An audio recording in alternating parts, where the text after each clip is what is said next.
Hello everyone, salut tout le monde, my name is Max, I'm the coordinator for the Wilson Institute here at McMaster University.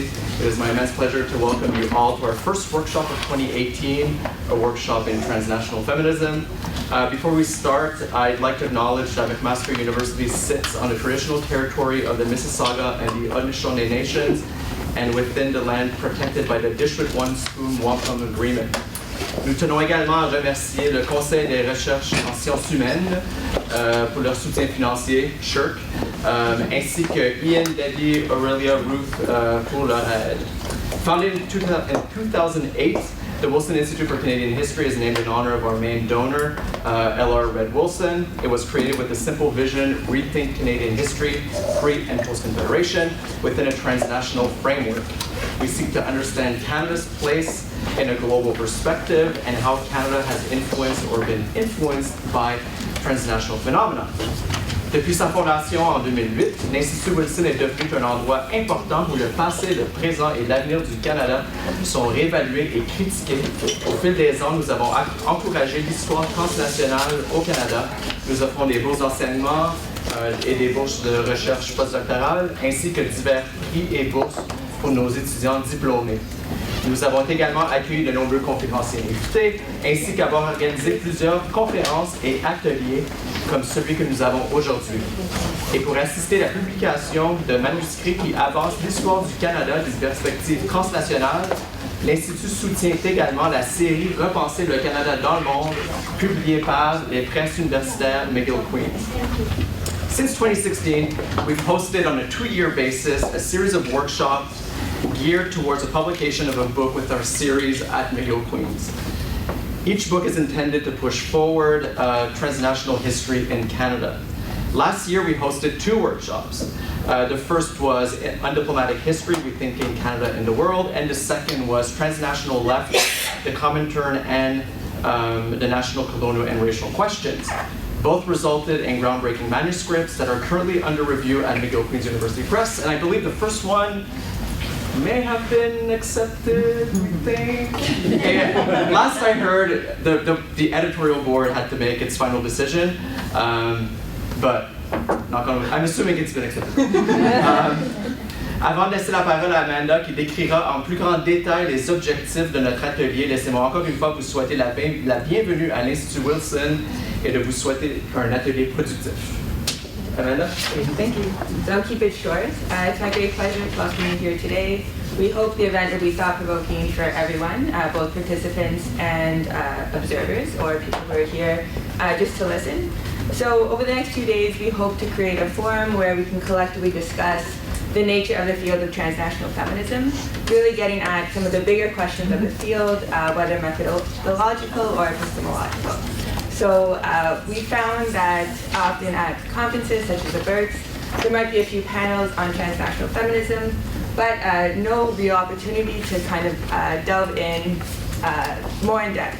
So we're hoping this event could kind of serve that purpose in order to push the field forward a little bit. So just, I think you all know this, but the field really emerged in the 1980s in response to a singular and more problematic global feminism that erased differences in hierarchies between women, both within countries as well as within countries. So this scholarship really addresses both the emancipatory potential of networks for activist women, as well as the barriers to solidarity, which range from globalization to neocolonialism to settler colonialism to racial discrimination. And in the Canadian context, we also think that transnational feminist analyses can be used to think about the multinational realities of the country. So Indigenous feminisms, Quebecois feminisms, diasporic feminisms really existed alongside each other, as well as competed for resources. So these are some of the major questions animating this conference, which we'll hope to discuss, over the course of the next day and a half. So on that note, I will also take the opportunity to thank our panel chairs for agreeing to chair the panels, and I'll turn it over now to Professor Karen Balcom. Good morning, everyone. My name is Karen Balcom. I work here in the Department of History, also Gender Studies and Feminist Research, also weirdly the business school. It's really wonderful to be here this morning and to see so many familiar faces that from Canadian feminist historical work, and then mixed in with new faces, bringing wonderful, diverse and transnational and diasporic voices here. And I'm just so thrilled to be here. That's the microphone for my ears. Okay. So I'll hand it to each speaker as they go. Yes, yes. Perfect. Okay. So we have 3 papers this morning, all around this topic of understanding gender oppression across borders and communities. We are a little late getting started. I am assured by our organizers that we have flex in our day, so that we do not have to cut anybody short. The speakers are going to speak for up to 20 minutes, definitely not more than that, and then we'll have some time for discussion afterwards. Our first speaker is Milena Todorova. I tried. Who is an assistant professor in the Department of Social Justice Education at OISE, and has published numerous articles in the journal, including in the Journal of Historical Sociology, Feminist Waves, Feminist Generations, Life Stories from the Academy, and Meridians, Feminisms, Race, and Transnationalism. And her title today is Race and Socialist, Post-Socialist, Transnational Feminisms in Central and Southeastern Europe. Thank you so much. We're looking forward to this. Good morning, everyone. It's a real pleasure being here, and I'm genuinely and thoroughly grateful for this opportunity. Conversations on transnational feminism are really lacking in Canada and elsewhere, and this will be the starting point of my sharing today and my thoughts. I was born and bred and raised in communist Bulgaria in the 1970s and 80s, so I lived through the realities that I will be addressing today.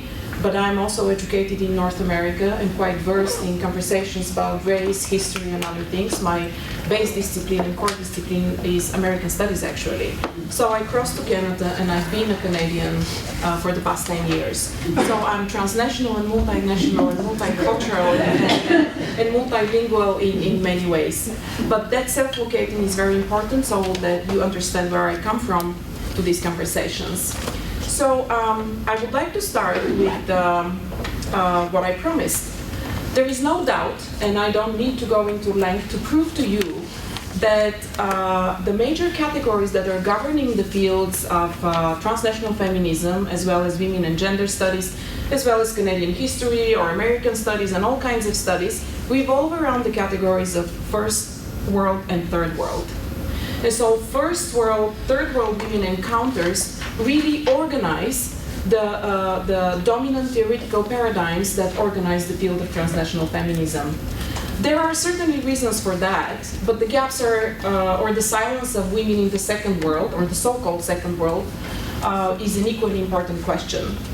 I believe personally that part of the reason for this silence and this lack of engagement with women in Central Eastern Europe, Southeastern Europe, the former Soviet Union, and those who have lived through state socialism, part of the reason is that the origins in the field are in the 1980s and 90s, and they came about, major theories came about through conversations by racialized women and women in the third world in North American academia. So transnational feminism also emerged in the corridors of academia. This is not really a generic field that came, right? And so during the time, conversations about post-colonialism, racial formation, racism, racial encounters, imperialism, organized theories in the field. And there was a major, and continues to be a major presumption that race or colonizations have not touched Central Eastern Europe or the Balkans, where I come from. This is also the point where there is another lack of understanding in North America, where everybody is lumped under the category of Central and Eastern Europe. I do not come from Eastern Europe. I do come from the Balkans, however. And the Balkans have a completely different historical relationship with Europe, with colonization and race. So being in Poland or being from Russia has nothing to do with being from Romania, Macedonia, or Bulgaria. And so these populations in southern and southeastern Europe have always been the other of Europe. And so the Balkans have only very recently, in 2007, all of a sudden were declared Europeans. But there is a solid and robust body of knowledge, including my own dissertation, tackling the issue of the racialization of the Balkans and how the Balkans have been the gate between Europe and Asia or the Orient. And so that Oriental perception, right, also governed how immigrants from this part of the world were received in Canada and the United States. Until the 1950s, people from Greece, Bulgaria, or Macedonia were considered non-white in the United States. Therefore, they were not granted American citizenship. And they were put in internal camps or whatever in Canada, right? So I need to make that distinction as well. The archives that I opened are in the Balkans. So I'm addressing Southern Europe and I speak from that location today. But my research spans across the region, and the category of Second World also is rooted epistemologically in the Cold War. There was no Second World prior to that. The Second World, right, encompasses former socialist states, and that's why we are lumped. So it's an ideological formation and an ideological category rather than some kind of organic, historical way of dividing or perceiving the world. So this is the map of my transnational feminism. That the Second World is missing, of course, no question. But the perception that race or that colonization have not touched the Balkans in particular is absolutely wrong. I'm going to argue actually today and to suggest that it is precisely racial globality, transnational and world and globalized racial formation that organizes and have organized the ways in which women in this part of the world have encountered, have related, and have been with other women in other parts of the world. Race is a fundamental, actually, is one of the central ways in which we have perceived each other over the past 7 or 8 decades. Speaking of that, actually, these are 3 major frames that I'm offering today. One is precisely socialist state raciality and so-called red racisms. This is an emerging body of knowledge. The second one is socialist state ideologies and Cold War politics. And the third theoretical frame or interpretive lens that I want to offer is domestic feminist projects. I've generated these interpretive lenses to understand feminisms in that part of the world during and after socialism from the archives. So I did not impose these categories. They came from the data I've uncovered. And I'm going to share one example in particular to illustrate these frames. That is the visit of Angela Davis, the prominent African-American communist and activist who visited Bulgaria in 1972. And she connected with a young Muslim girl at the time who campaigned on her behalf. And that's why she was invited to visit Bulgaria. That encounter has profound implications for kind of the ways in which women in Bulgaria understand themselves today.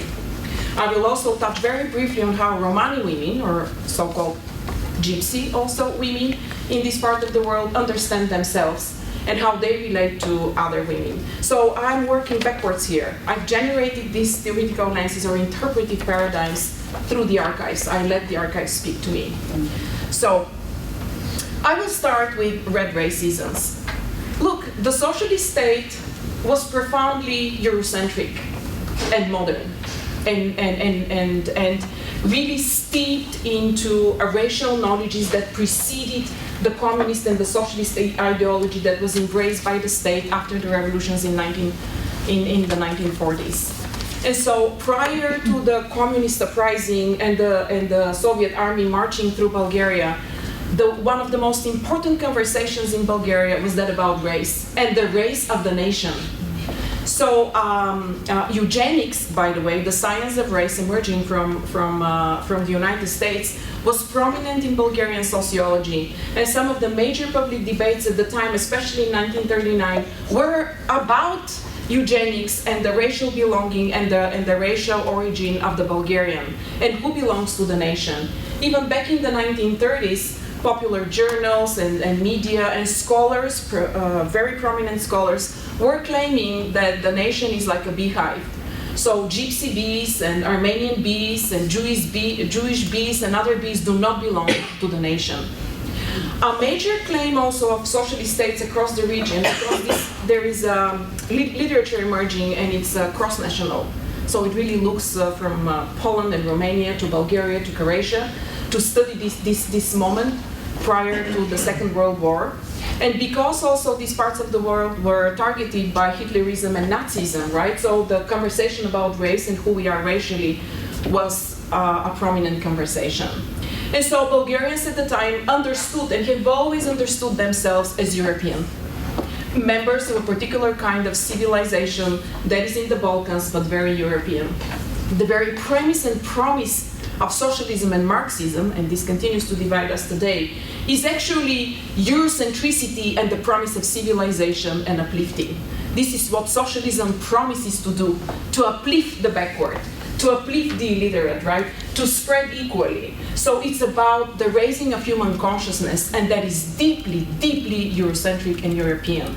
In fact, the Bulgarian socialist state, as much as the other states, had a whole campaign around its public education to foster this understanding of the self as European.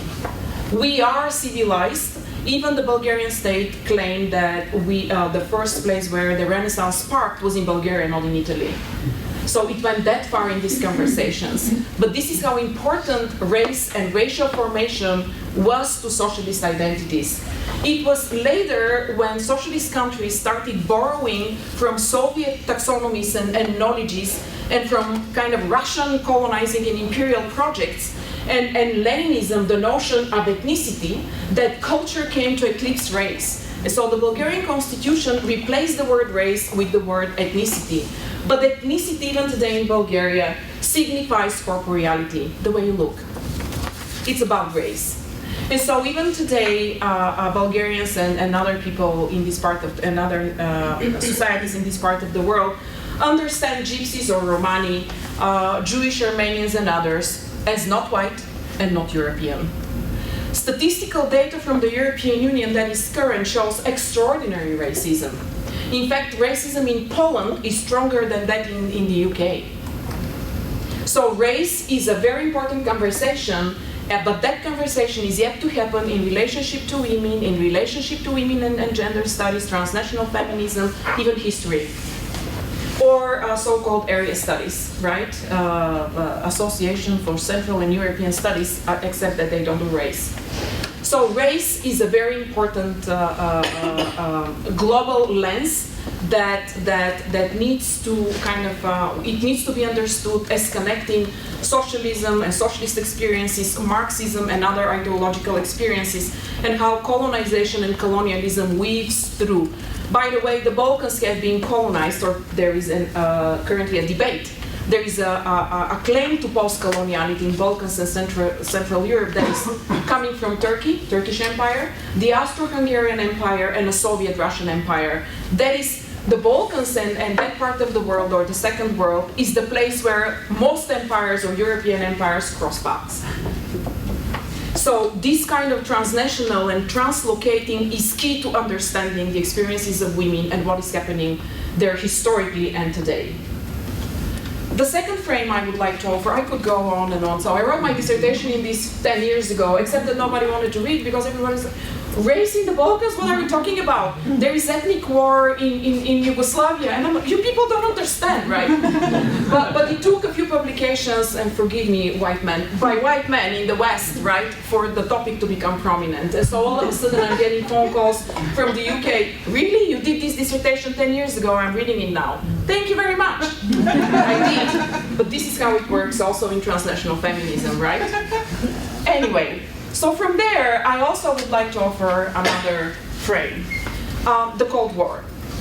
It was part of Marxist ideology and the positioning of the socialist state internationally to support anti-colonial, anti-racism, and anti-imperial struggles throughout the world. The export of the socialist revolution and making the world friendly to socialism was a key component for the survival of the socialist state. So socialist states were heavily engaged in providing know-how and resources for anti-colonial movements, especially in Africa. I opened the archives of the Bulgarian Academy of Science. Turned out in the 60s, 70s, we were educating more PhDs coming from so-called third world countries, especially in Africa and Latin America, than in Bulgaria. And so they were trained in warfare. They were trained in Marxist kind of ideological positioning and propaganda and anti-imperialism. And so fighting the Cold War also exacerbated certain perceptions and how we encountered each other. But throughout, socialist states, led by, of course, the Soviet Union, had a patronizing posture. Those populations in Africa who were struggling were treated as precisely backward savages that needed to be uplifted, and that state socialism promises that uplifting. And so some have called this, socialist colonialism of a new kind.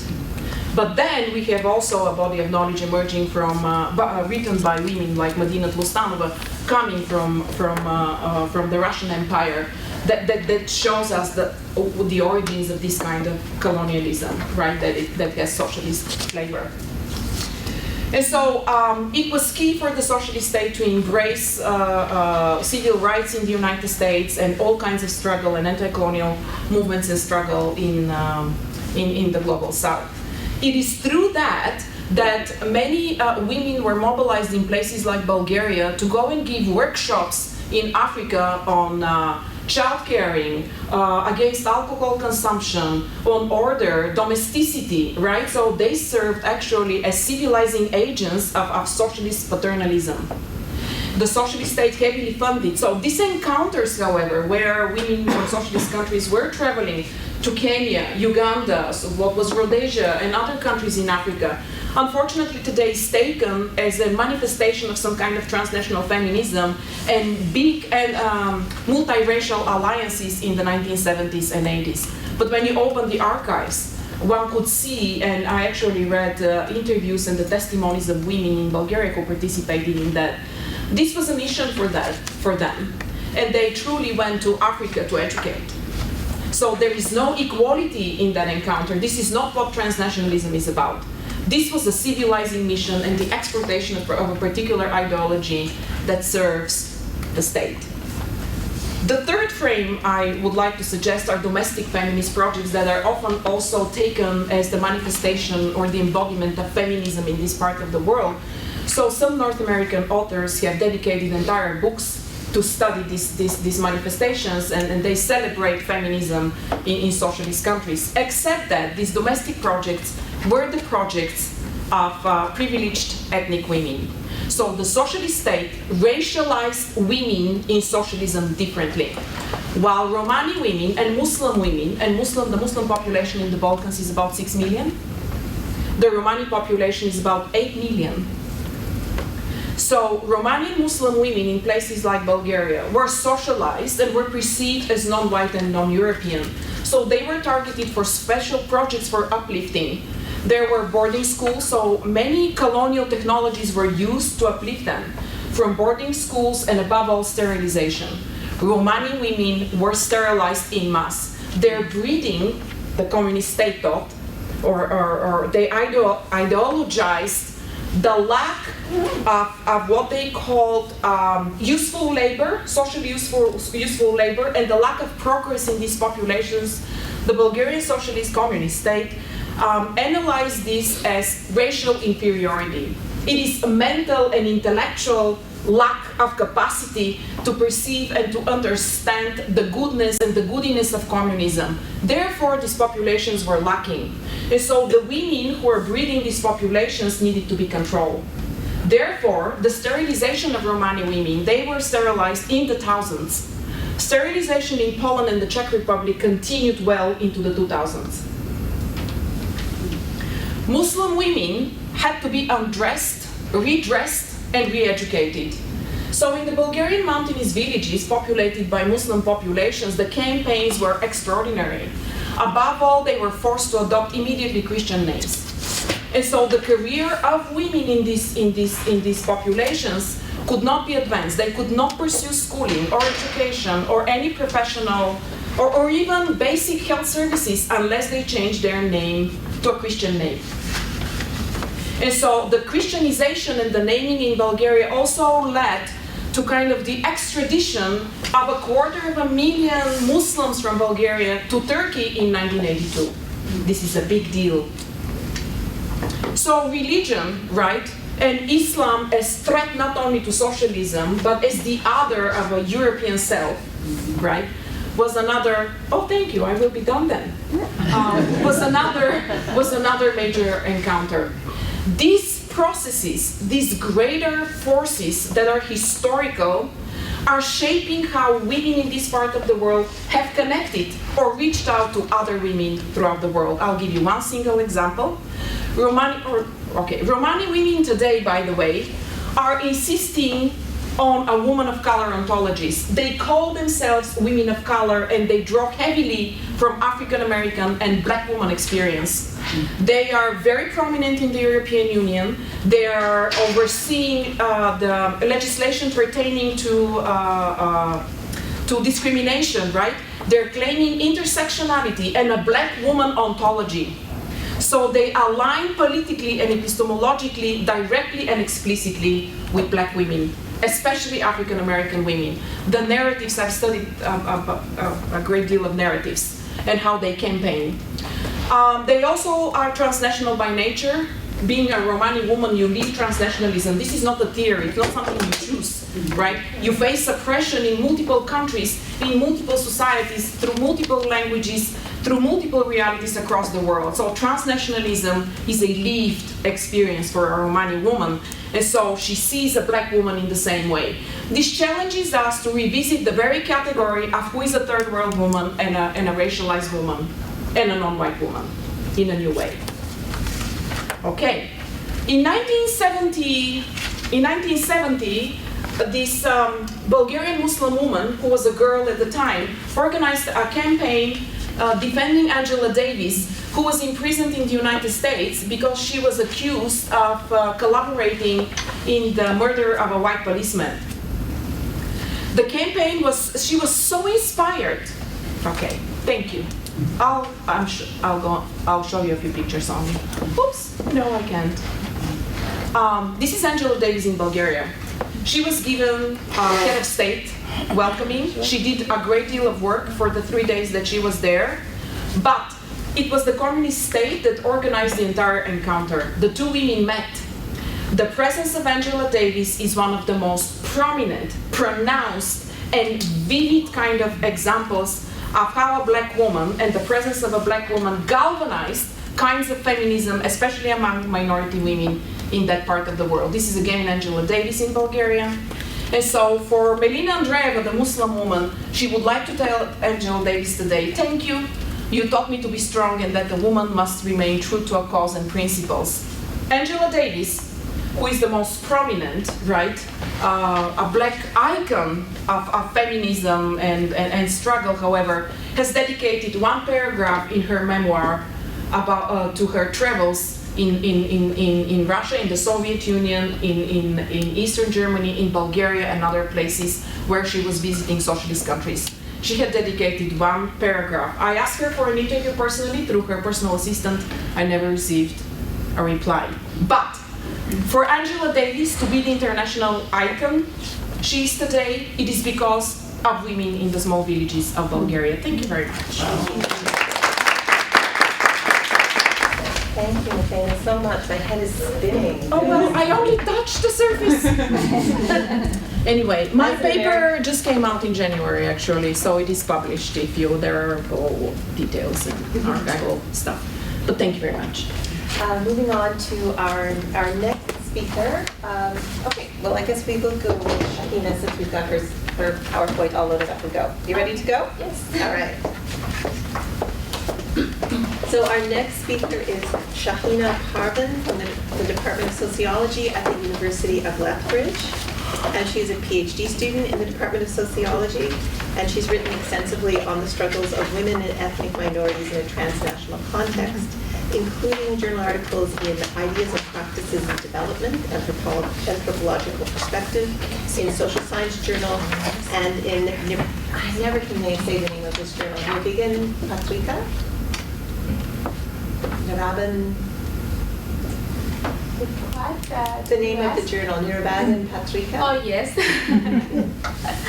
Which is a journal of anthropology. And her paper today is called The Significance of Inclusion of Women's Standpoints Within Transnational Feminist Epistemology and Methodology. So welcome, and I can't wait to hear what you have to say.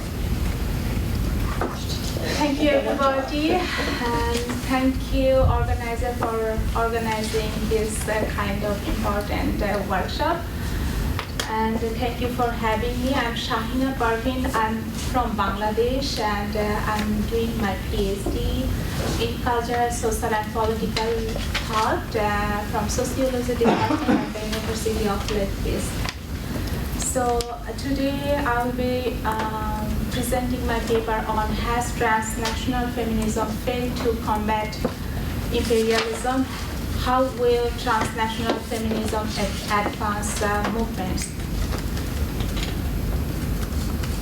So this is the overview of the presentations. Firstly, I will discuss some background of the emergence of transnational feminism. Then I will discuss some criticism of transnational feminism. Then I will discuss two cases, and then the utility of standpoints of women of color in transnational feminism to advance transnational feminism movement. So I'm discussing now the background of the emergence of transnational feminism. So during the mid-80s, different contexts together have fueled in developing transnational feminism. One is that multiracial feminism began to critique the white middle class dominance in feminism. They have critiqued the notion of global sisterhood as it excludes learning, knowledge, and experiences of women of color, such as the earlier Western feminism's main concerns was to establish the right to sexual self-determination and so-called sexual liberation. It is seen actually problematic to many women's lives, particularly Muslim women's lives, because it's actually degradation of their culture. And some feminists also were critiquing about the misrepresentation of Western feminism of women of the global South, like Lata Moni from India. She actually criticized how Western feminism misrepresent Shotita Protha, like the widow emulation, as the main customs of women's subjugation in India. And Moni actually argues that widow emulation was practiced in a certain part of India, but it was represented all women are victims and colonizers need to save them. This construction and representation rather helped the colonizer to intervene in Indian society and change many of their ways of lives. This kind of white savior discourses are still used by the Western Development Organization in the Global South to implement so-called Western Development Project. And multiracial feminists were also critiquing women of color are incapable of participating in the whole feminist movement as their racial identities are more important and politicized than their gender identities. A large body of women have abandoned the notion of sisterhood because they understand that there is a limitation on solidarity in the real world. Some indigenous feminists were critical about the West-generated general definition of women violence as well, because it doesn't actually address the Aboriginal women's experiences of violence.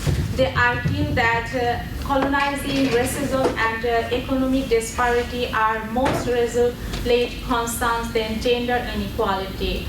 However, a remarkable number of feminists see solidarity is important within feminism by creating new theory and shared practices, and they recognize problem of sisterhood in feminism, but still believes in it is only for women to belong within a broader network of feminism. And they introduce the notion of transnational feminism, and the goal of transnational feminism is to combat inequalities among women while being sensitive to differences arising from cultural, social, and global geopolitical locations.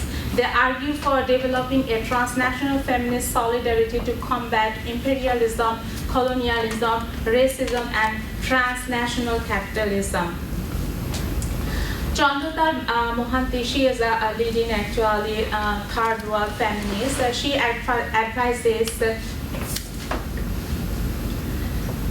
women's cross-border alliance against corporate injustice, and she calls for an anti-capitalist transnational feminist practice which needs cross-national feminist solidarity and unity against capitalism.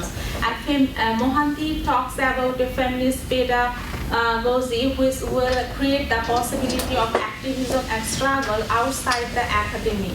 Moreover, she explains that this pedagogy provides women with a political education to be active citizens so that they will struggle for justice and can resist the effects of globalization.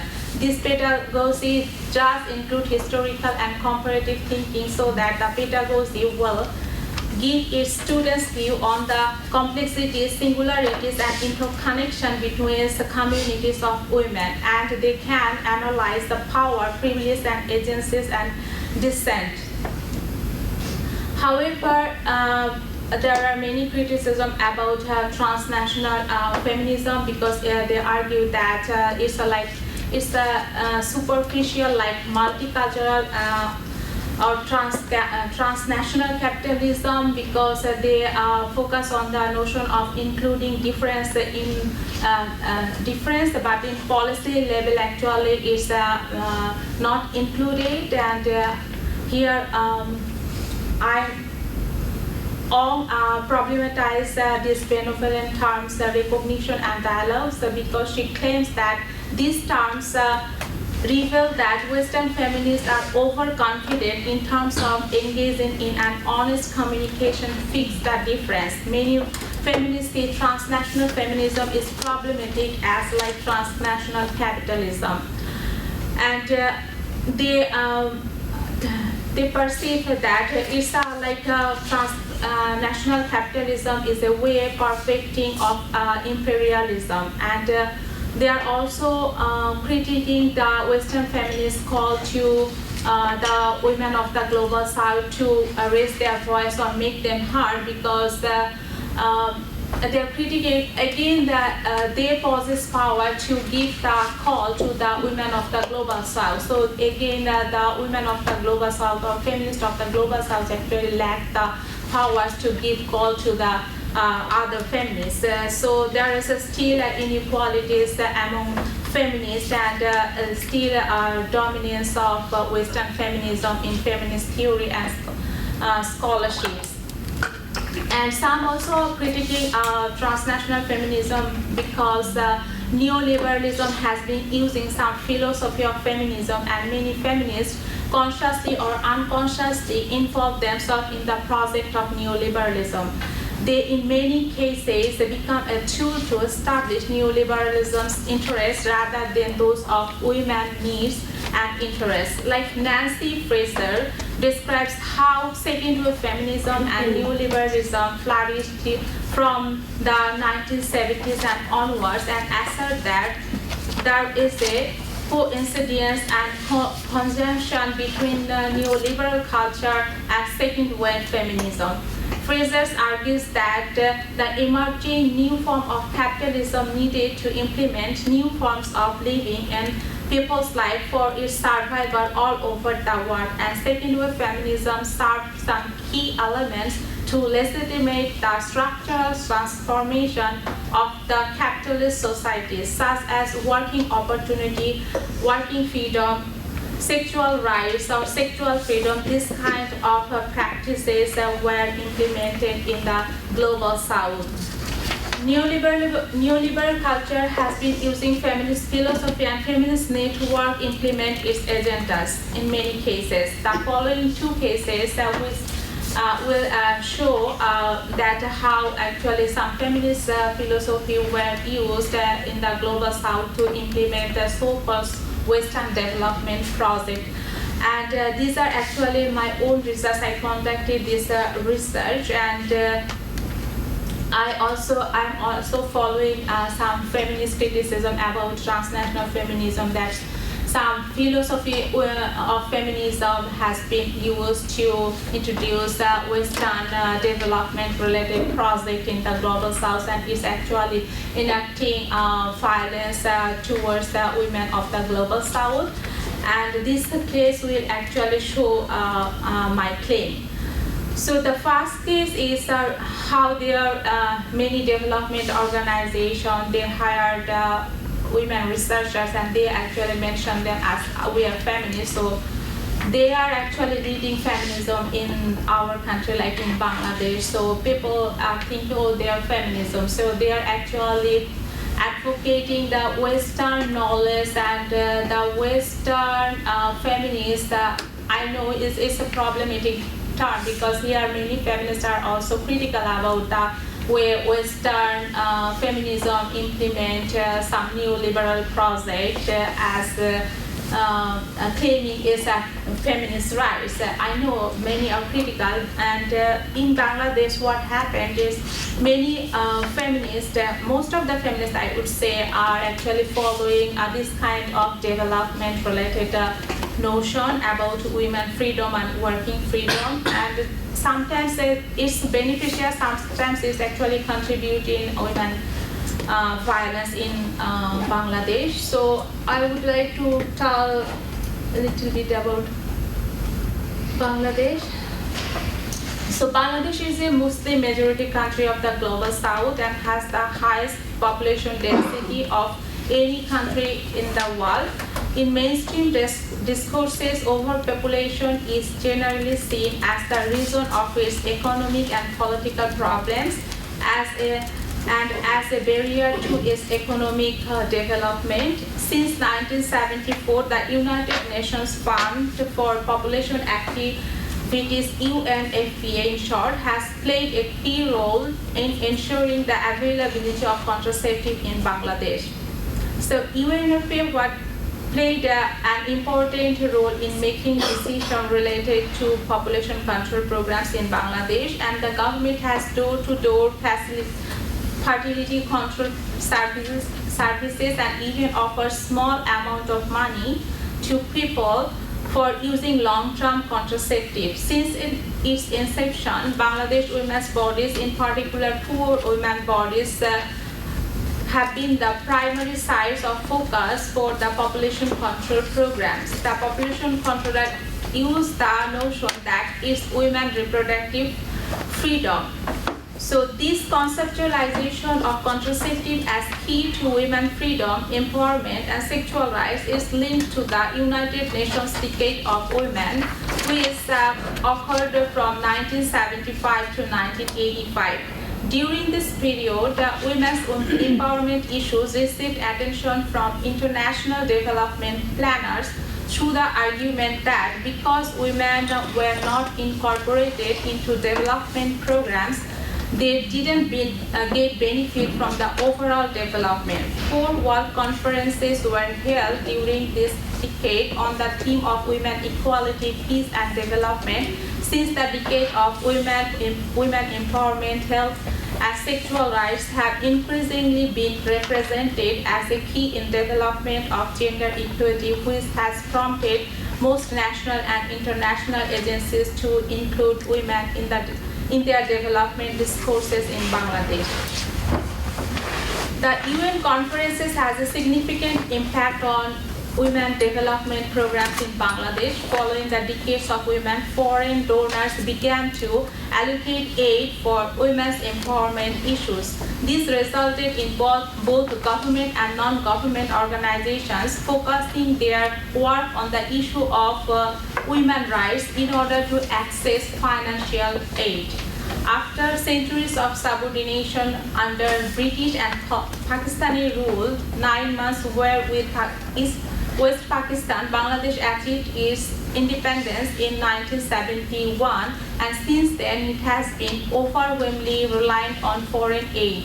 That's why it's actually, as it depends on foreign aid, the way the donors actually suggest to implement projects, most of the development organizations actually follow their instructions, suggestions, and in many cases, this actually process is not helpful for the country. And if we see the budget of the aid, then 55% of the funds allocated for women empowerment was invested into women's use of contraceptive in the name of women's empowerment. So I'm not arguing that using contraceptive is not freedom, but actually they were encouraging women, particularly impoverished Bangladeshi women, to be sterilized. That means that they were focusing long-term sterilization method, and which is problematic. And even I worked on Norplant. It's a 5 years long-term contraceptive, and this contraceptive was implanted into 600 Bangladeshi women bodies as a trial basis. And during that time, actually, women were not told that this technology has been implanted to their bodies as a trial basis. Rather, they were told that it will actually help them to control their fertility, and it will help them to actually establish their rights on their reproductive bodies. So my argument is that when in West it's argued that it's our freedom to use birth control, this technology may be actually implemented or used to control, to establish control of bodies of women of the global south. So we actually need to look at those contexts when we are arguing for women empowerment or women economic freedom. So my argument is like that here. And what I did, I actually listened to many women experiences. That means women who were the user.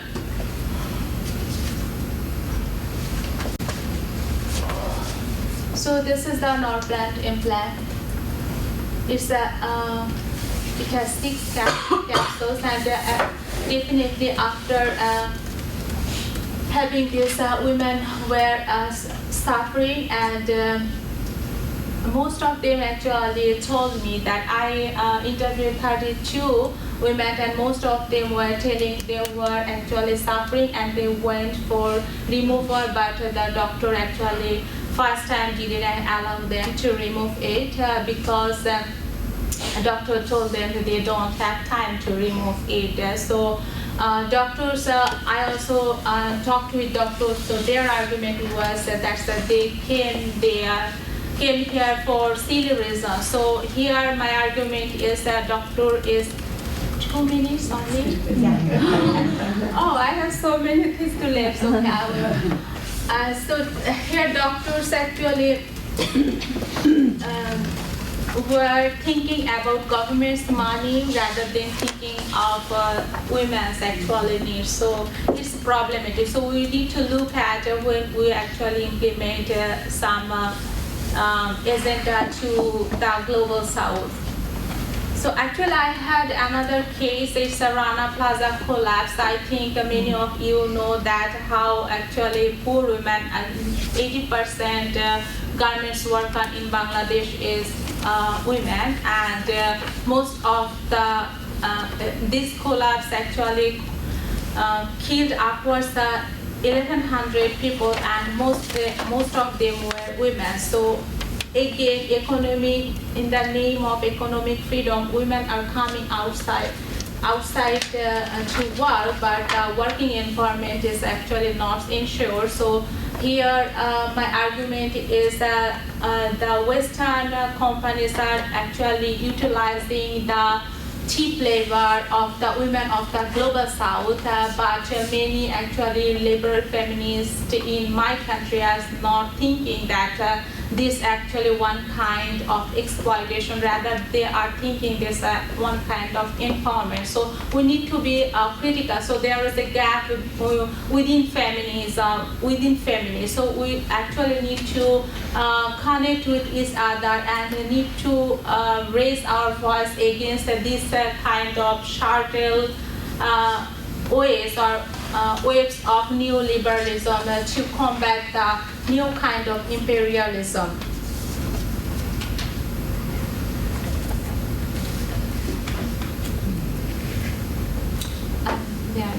So my one proposal will be like if we include more and more women voices who particularly are victims of this collapse or this implantation or other kind of abuses, then I think it will be one kind of way to raise voice or include the voice of women of the global south to actually advance the movement of transnational feminism. Sorry, I took the time.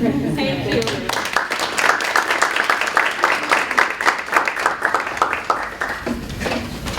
Thank you so much, Shahina. That was so interesting, and so many connections too between those two papers already around this control of women's bodies and reproduction. Our third speaker is Anna Stevenson, who comes to us from the International Studies Group at the University of the Free State. She's a specialist in intellectual and feminist history from a transnational perspective, and she has been working on our understanding of gender and race in settler societies. She's now a postdoctoral fellow. Her work has been published in journals including Humanity and Lilith, and she's the editor of a collection entitled Gender Violence in Australia, Historical Perspectives. Her paper today, as you will see, is titled Transnational Feminism in North American and Australian Settler Societies, the Slave Class and the Colonizing Sexual Urge. Thank you. Thank you so much for having me here today. I'm so happy to have the opportunity to participate in this exciting workshop and to visit with my family in Canada. My presentation today will give a bit of a longer transnational history of the rhetorical and visual strategies discussed in my draft paper, and at the same time as trying to attempt to connect it to some of the themes discussed in the introduction.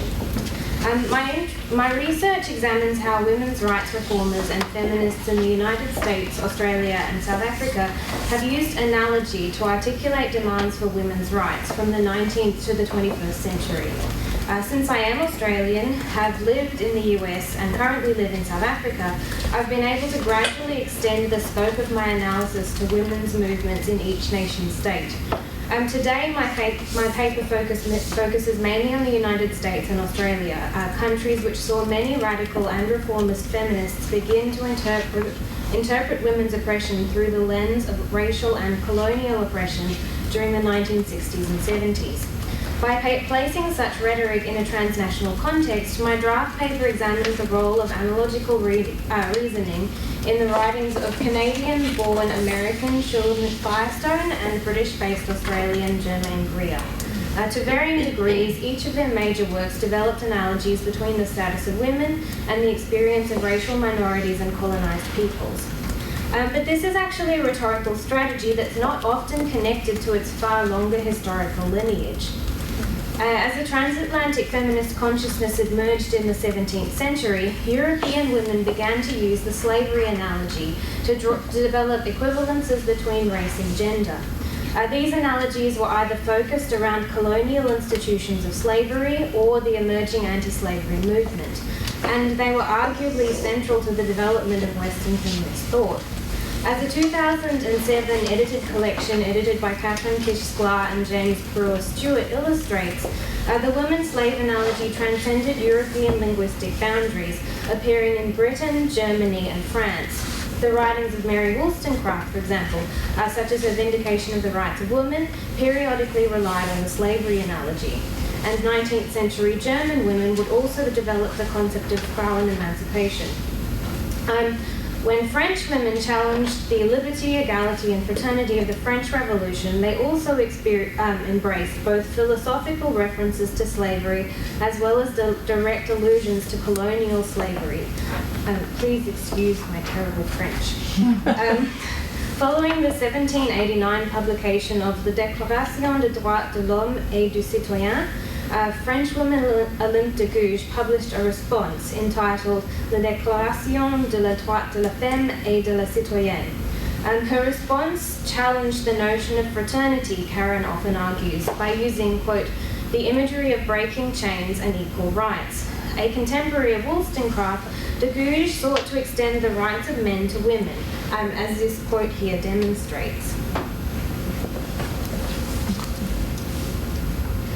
According to Joan Wallich Scott, de Gouges saw, quote, the situation of women and blacks as more than an analogy between two groups deprived of liberty, because physical differences were used to justify the political exclusion of both. But for these Europeans, chattel slavery was arguably a geographically distant concept. Slavery gained new meaning in the New World, where it was a closer and far more tangible phenomenon. The idea and actuality of slavery became increasingly prominent in 19th century American culture, in both social movement and mainstream discourse. American abolitionists and women's rights reformers from the 1930s onwards frequently expounded upon the analogy between woman and slave. Many used the example of chattel slavery to argue for the need to alleviate women's oppression, especially as anti-slavery gained cultural traction prior to and following the American Civil War. And this 1853 quote from women's rights reformer Paulina Wright Davis is a fairly representative example of this kind of rhetoric.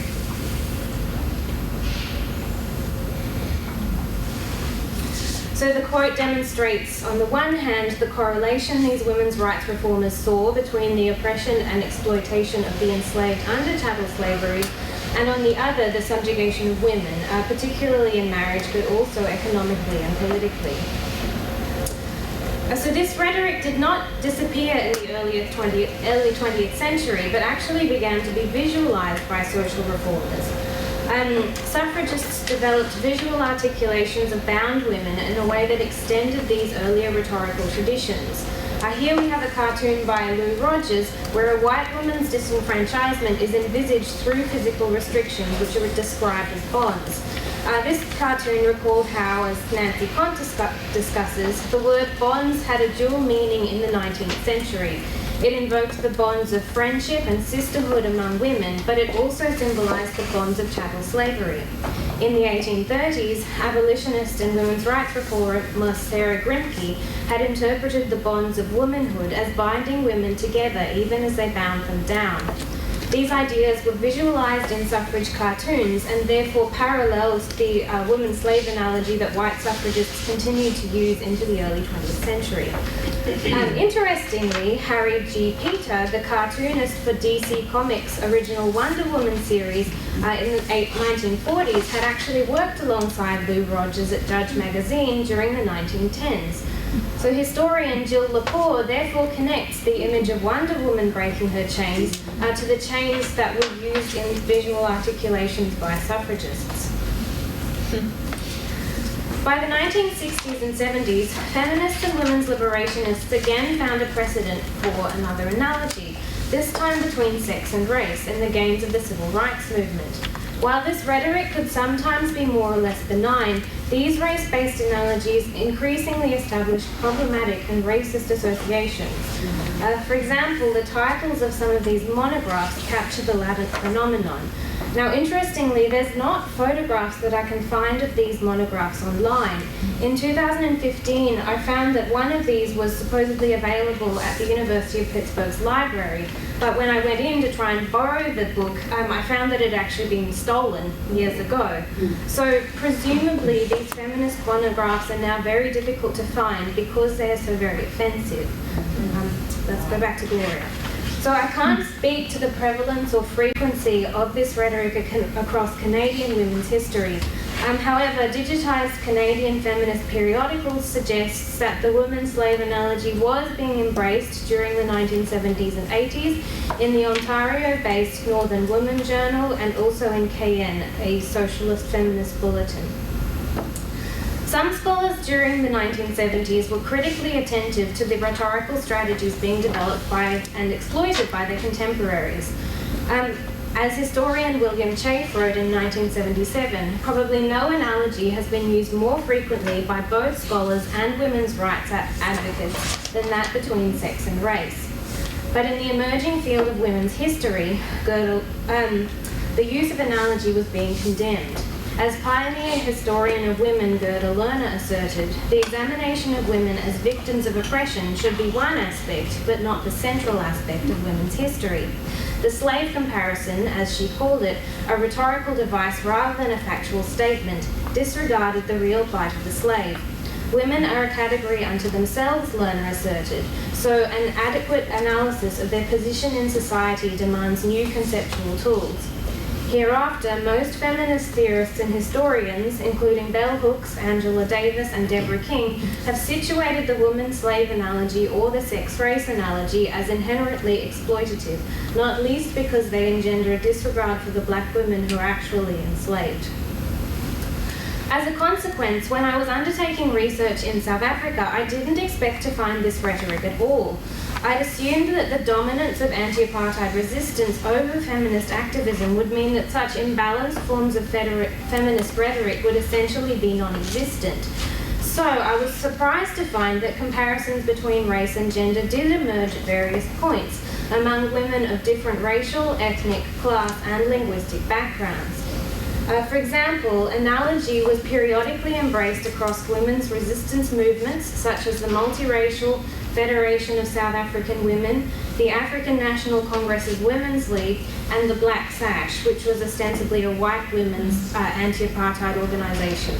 So this pamphlet, which was co-issued in 1956, was entitled Women in Chains and published in both English and Sesotho. Sesotho is the language spoken across the Free State province in South Africa and also in the Kingdom of Lesotho. The way that these different groups of South African women used analogy was arguably less problematic due to the dominant anti-apartheid ethos of their women's organisations. Later, at the end of the 1980s, the Black Sash actually developed a brand new word, womandla, a word bringing together the English word for woman with the Zulu and Xhosa word amandla, which means power. While historians have analysed the role of analogy in the United States and in some European countries, many have since de-centred the arguably pivotal role comparisons between race and gender have played in the development of feminist thought. And further, few scholars have considered how the sex-race analogy and its more recent derivatives have been embraced by feminists beyond the United States. As this presentation demonstrates, such analogies have emerged across many geographical, national, cultural, and linguistic contexts. And I don't mean to oversimplify these connections, but the repeated role that analogy appears to play in experiences of consciousness raising in so many different contexts requires far greater attention. As my draft paper attempted to demonstrate, by the 1970s, a new generation of feminists were gaining rhetorical inspiration from settler colonial institutions and histories. The 18th century writings of Wollstonecraft and de Gouges had evoked geographically distant French and British institutions of colonial slavery. 19th century American women's rights reformers had alluded to chattel slavery in the United States. But by the late 20th century, feminists engaged rhetorically with contemporary civil rights and anti-colonial movements, but also continued to look back to these settler colonial histories. For Firestone, Greer, and their contemporaries, feminism could be articulated and theorized by appropriating not just the analogy of race, but also historical analogies, the broader histories of racial oppression, namely chattel slavery and colonization. When mobilized by white women, however, these rhetorical strategies repeatedly and often completely overlooked the women of color who had historically been enslaved and dispossessed in the process. Focusing on the dialectic of sex and the female eunuch reveals important historical connections and patterns of citation. 19th century reformers had rediscovered and embraced Wollstonecraft, and in turn, 1970s feminist activists discovered women philosophers from Wollstonecraft to Simone de Beauvoir, as well as 19th century social reformers such as Sarah and Angelina Grimke and suffragists Elizabeth Cady Stanton and Susan B. Anthony. As Vojtita Necescu argues, many radical feminists place themselves in a historical continuum of feminist struggle, which began in the early 19th century. Shulamith Firestone was born in Ottawa in 1945 to Orthodox Jewish parents and immigrated to the Midwestern United States as a child. After she moved to New York City in 1967, Firestone co-founded New York Radical Women, the Red Stockings, and the New York Radical Feminists. The Dialectic of Sex was published in October 1970. One of its key frameworks was to discuss women in terms of the sex class system, which Firestone sometimes described as the slave class. This was heavily based on her analysis of 19th century women's rights and suffrage movements in Chapter 2, called On American Feminism. Due to their engagement with 19th century women's history, radical feminists were well aware of their foremothers' reliance on analogy. Firestone's arguments would also directly echo that of her predecessors. After the Civil War and the abolition of chattel slavery, Firestone contended, more than half this country's population was still legally enslaved, literally not owning even the bustles on their backs. This was a direct allusion to women's exclusion from the 13th, 14th, and 15th Amendments to the US Constitution, which had abolished chattel slavery, extended citizenship to the formerly enslaved, and enfranchised African American men regardless of race, colour, or previous condition of servitude. Suffragists such as Stanton, Anthony, and their contemporaries had denounced women's exclusion from these Reconstruction amendments, arguing that women should be enfranchised precisely because of their own history and condition of previous servitude. In the amendments clause about involuntary servitude, Susan B. Anthony believed, quote, a special allusion had been made to women. So Firestone's own assertions directly recalled the words and perspectives of suffragists such as Stanton and Anthony. And Firestone also quoted other 19th century reform women, especially their reflections on racial and gender oppression, such as this quote here from Angelina Kremke, which is used as an epigraph for Chapter 5, which was entitled Racism, the Sexism of the Family of Man.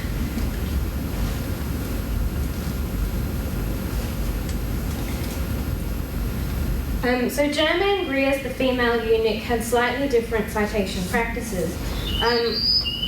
Greer was born in Melbourne, Australia in 1939 and educated at the universities of Melbourne, Sydney and Cambridge. The Female Eunuch was first published in Britain in October 1970 and in the US and Australia in 1971. It broadly argued that women had been rendered sexually powerless because of the demands of marriage, the nuclear family, and consumerism. When Greer reflected upon topics with a long literary provenance, Australian historians observe, she drew on a baroque array of sources, from early modern medical texts to classic psychoanalysis and anthropology. Now, this was dominated by male authors, but Greer also drew heavily on Wollstonecraft's vindication of the rights of women, and most especially her use of slavery analogies. As Marilyn Lake argues, sources that have only recently been made available at the University of Melbourne's Germaine Greer archive cast new light on the female eunuch, including, quote, its American orientations, masculine identifications, and Greer's analogy between the condition of women and the American Negro. The book's very title, Lake argues, was derived from Eldridge Cleaver's writings, which described how white Americans had denied the black man, quote, his masculinity, his energy, and his virility. However, as we've seen, these types of analogies were by no means unique to Greer. For Greer, as for Firestone, slavery and other race-based analogies became the unremarked upon language that they used to critique women's oppression. But race and slavery were not the only points of comparison. So too was colonization.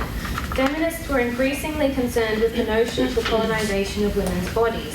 For Greer, this constituted a connection between male mastery and a colonizing sexual urge or an aggressive conquistadorial power.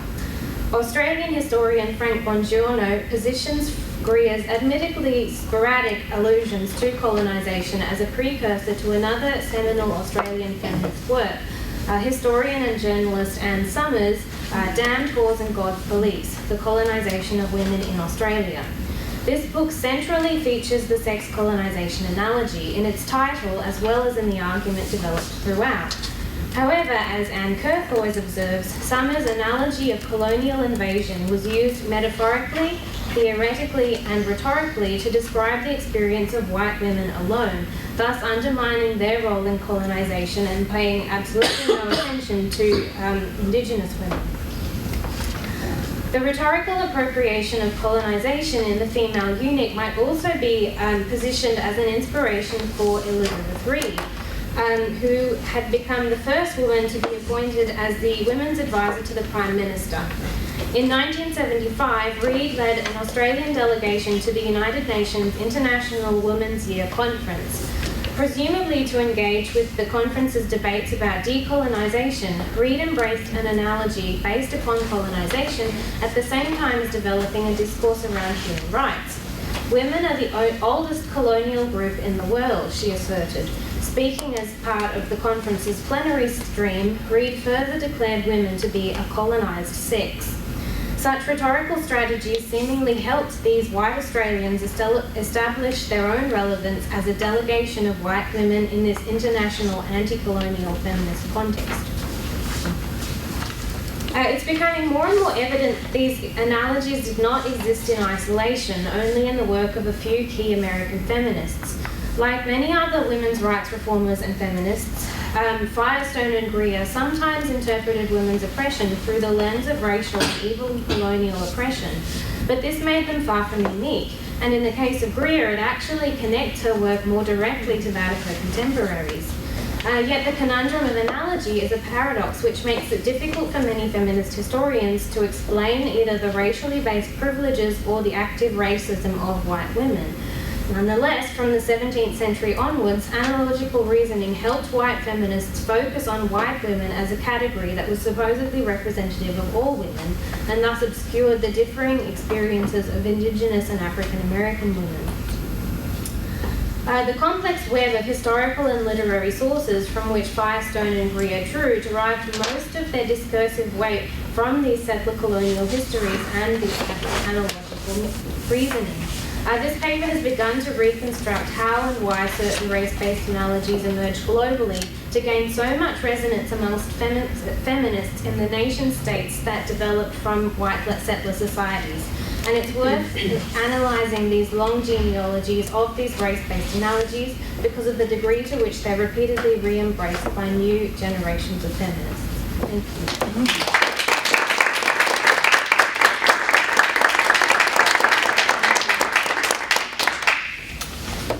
Thank you, Anna. That was also fabulous. I know I have many questions. I'm sure the rest of you do. I want to check in with our organizers. How much time do you want to give to questions? 20, 50 minutes. Okay. So, questions from the audience. Who would like to get us started? Okay. Anna, thank you for that really wonderful talk. I have a couple questions for you, or I guess comments.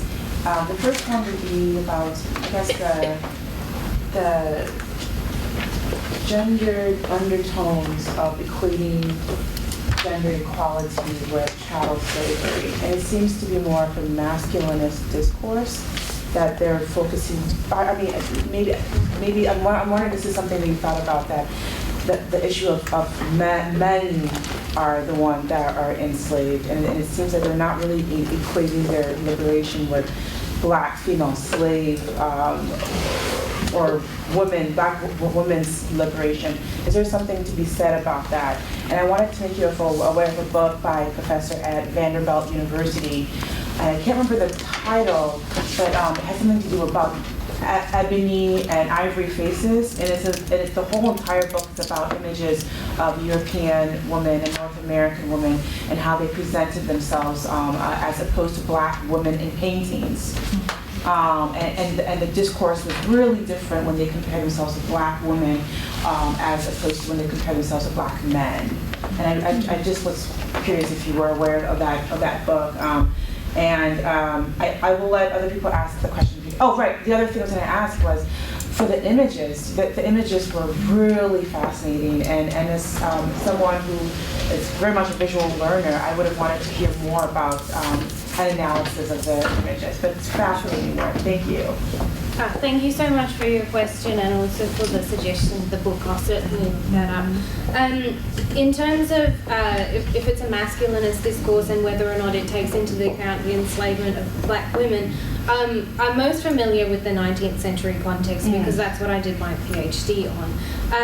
And so I think there's a distinct shift in terms of the antebellum era where slavery was still a legalized institution and the postbellum era where like ostensibly the slaves being emancipated.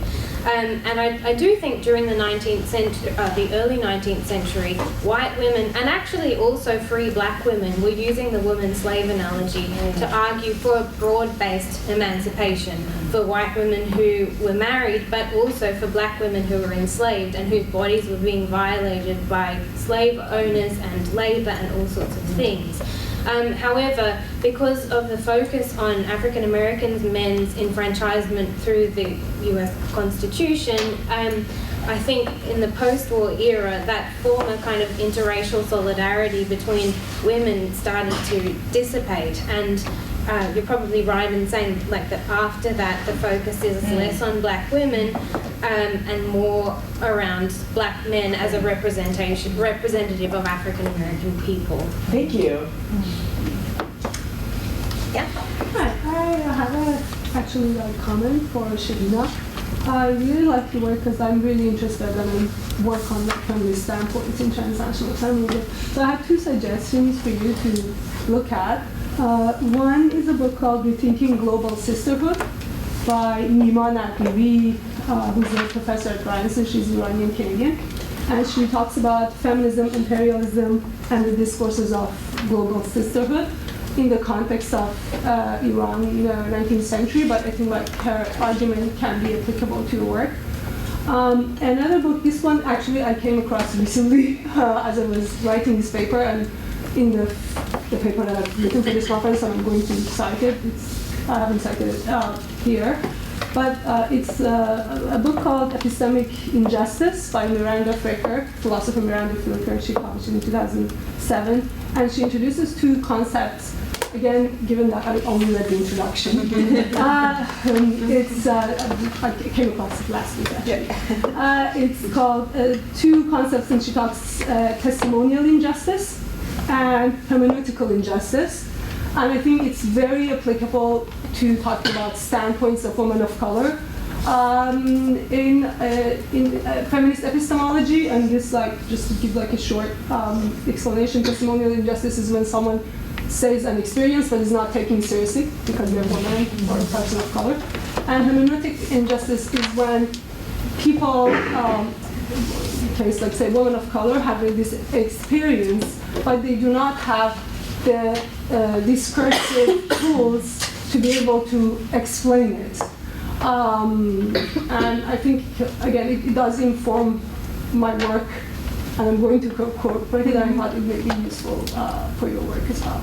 Yeah, thank you very much. Actually, I was actually studying Smith books, Decolonization or Methodology, and it actually helps me a lot to think about how we actually decolonize the epistemology of women of color, because the education system, writing system, all actually westernized. So we actually attack the structure of the center without deconstructing this Western way of thinking education system. It will be actually hard to accommodate or include knowledge of the global south and women of the global south. So these are actually very critical issue, but we actually need to look solutions or some ways to include those perspectives. So thank you for your. Yeah, thank you. That's my struggle too. Yeah, thanks.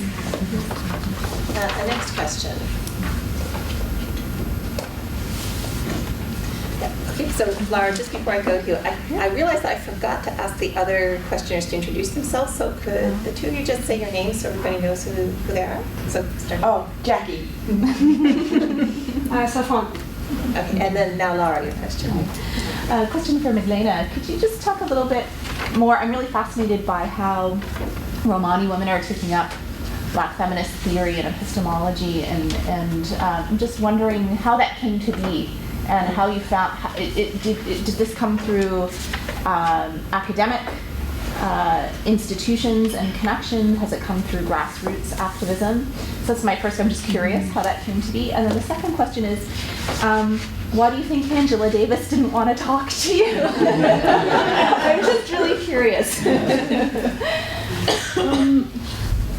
Back to the Romani women. Much of contemporary Romani feminism is organized around European Union legislature, because it's tremendously important how the European Union lays out anti-discriminatory laws, because then they pressure states such as Bulgaria and the former socialist countries to really deal with the issue of racism in these post-socialist locales. And because of the legal nature of their engagement, the notion of intersectionality heavily informs, right, how they think of Romani oppression, both as a woman, as a Romani, as a non-European, as the other, right? So intersectionality is key to Romani feminism, especially in how they engage transnationally across nation states, right? So Romani women are not the same even across the nation, the states where they reside. But there is also something interesting. Much of the narratives that they produce are populated by quotes and genuine affinity with African American women epistemologies, a sense of shared experience in a way, and a sense of shared struggle. And so I need to dig deeper into that to really understand the roots of it.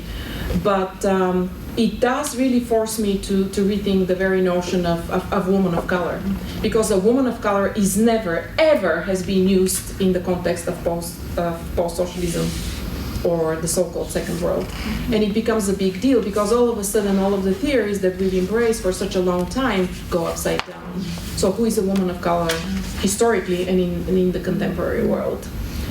Back to Angela Davis, it's an interesting question.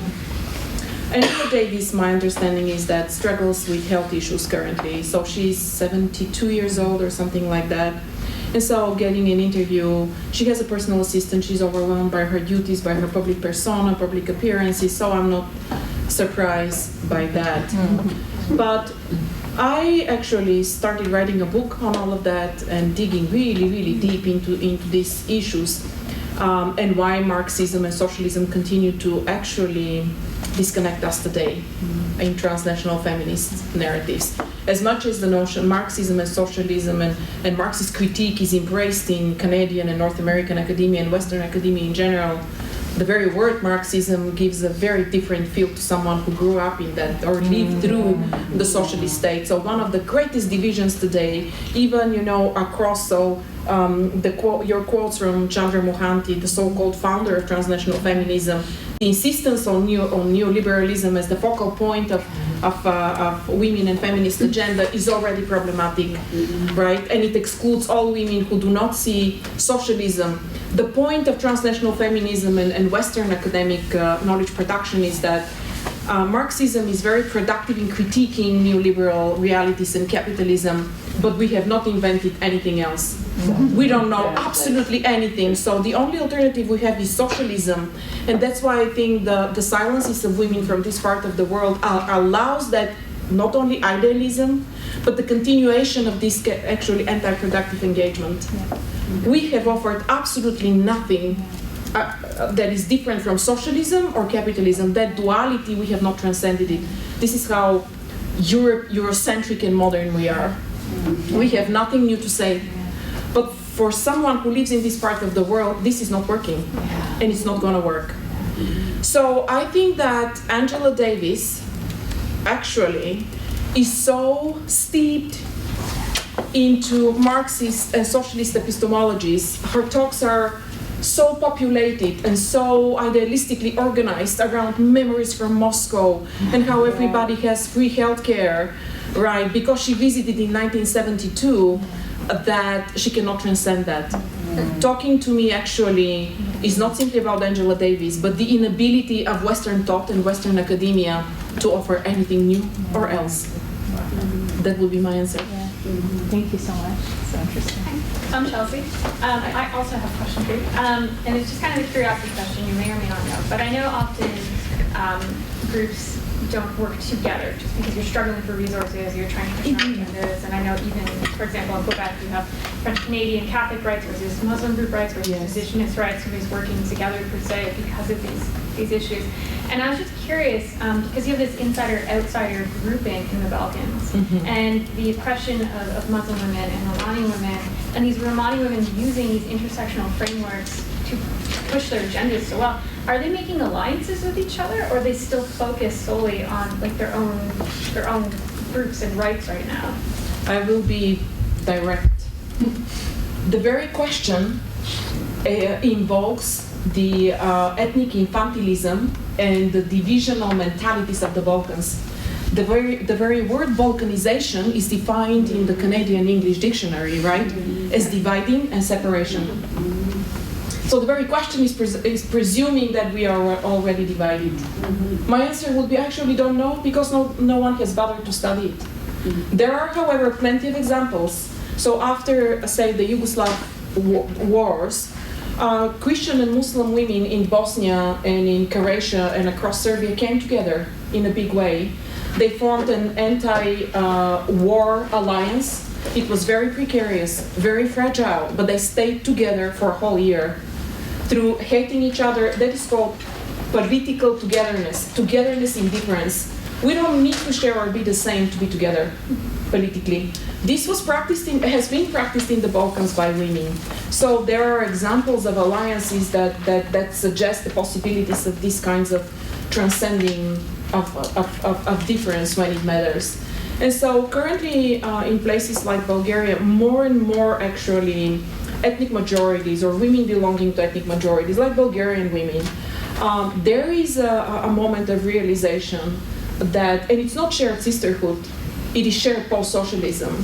It is again a shared political condition, and it is the march of neoliberalism and capitalism, vicious capitalism through these locales and what it does to women's lives, that has brought more and more groups of women, at least in a conversation. So there are great possibilities there.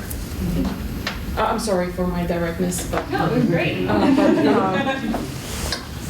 The very question is very Balkanish, right? I've always been asked, so what are you fighting now for? Okay, we're not fighting. And the Yugoslav war was not a Balkan wars, right? Everybody kept talking about the wars in the Balkans. We were never at war. The rest, right? There are 20-some countries. 7 fought, but then everybody in the Balkans was called, infantile and weird idiots, and how terrorism is invented in the Balkans, right? So thank you for that question. Very important question, by the way. I think we need to wrap it up now for lunch. I'm going to pose 2 questions that will get answered. We can talk more. Yes.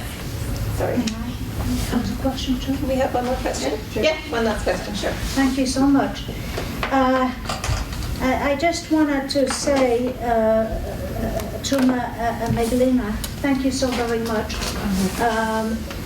I especially appreciated the discussion on the Roma because they suffered in the Second World War as the same as the Jews did. Yes. They suffered the same consequence. They were racialized. And the thing is that even today, they are not recognized as having suffered the final solution. And it was because they were racialized. So I just wanted to bring that up because I have friends who are Roma, and they are suffering today this racialization in France, in Canada, in the United States, and other places. It is extremely important also to remember the years between 2010 and 2013 when nearly 10,000 Romani people came to Canada seeking refuge. What did Canada do? Deported them back. Stephen Harper's government even changed the refugees laws in this country not to admit Roma. This is how far they went. All of the refugees laws were changed fundamentally to make sure that the Romani people from Eastern Europe are not coming claiming refugee because there are 12 million of them. For Harper, this was an invasion of others who are not productive laborers. Notice how it's the very same rhetoric of the socialist state. You're Romani, therefore you're lazy, therefore you do not work. And when you're not engaged in usefully socialist labor, you're doomed and you're done. You're not human. Yeah. So Canada, in a very interesting way, right, articulated the same kind of mentality. And so all of them were deported, except a few families who remain in Canada today. In fact, Bulgaria and Romania, which are the homes of the largest Romani minorities in post-socialist states, only in December of last year were allowed non-visa status and non-visa regime with Canada because there was a visa regime imposed on these only two countries in the European Union to stop the so-called gypsy. This is how big it is. Few have studied that though, how refugees laws and how Canada is transformed. I also have thought in terms of the presence of Romani and women from Eastern Europe in Canada and what this means for transnational feminism or for feminist struggles in this country. That's for another conversation. Thank you so much. That does pick up on one of the themes that Amanda introduced to get us started today, was thinking about diasporic feminisms inside of Canada and across countries as well. I would pose two questions that I don't want answered here because we have to move out to lunch, but one thing that really occurred to me that connected Shahina and Milena was this use of forced birth control and sterilization as a way to control excess or problematic or not useful populations. And of course, that is a strategy that is rife throughout histories of African heritage people and indigenous people in North America, in Australia. A continuing threat, and very hard to figure out how that's articulated against reproductive rights. And then around Anna's work, really interested in whether and if there's a sunset on this kind of analogical thinking where it stands today. So so I pose those as fruit for lunchtime conversation, and I thank you all for a fantastic start today. Thank you very much.